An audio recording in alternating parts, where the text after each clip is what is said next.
Welcome student. आज हम पढ़ेंगे डिफॉरेस्टेशन से। इससे अप्रॉक्सीमेटली 3 से 4 क्वेश्चन बनते हैं। मतलब ये नहीं कह रही हूँ कि नीट में 3 से 4 क्वेश्चन आ रहे हैं, ये टॉपिक से हमारे 3-4 नीट के क्वेश्चन बनते हैं जिससे बाहर नहीं जाएंगे।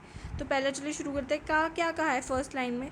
40% of forest has been lost in tropic compare to 1% in temperate reason.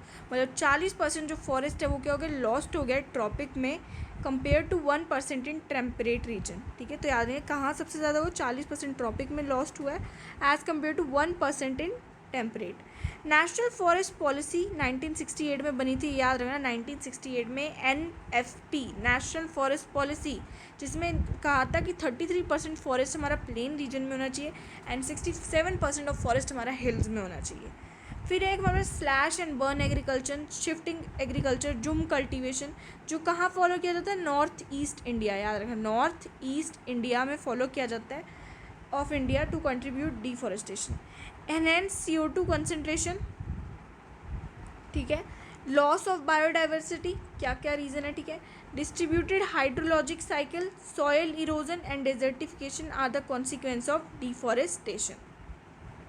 तो याद रखिए क्या क्या बातें आपको याद रखना। 40% ऑफ फॉरेस्ट हमारे लॉस हो चुके ट्रॉपिक में और उसका 1% है टेम्परेट में। फॉरेस्ट पॉलिसी 1968 में बनी थी, जिसमें हमारे पास 33% फॉरेस्ट प्लेन में थे एंड 67% हिल्स में थे।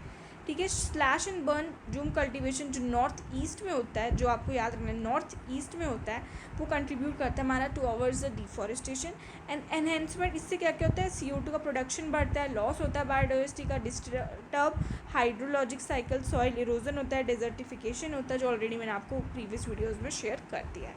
Thank you.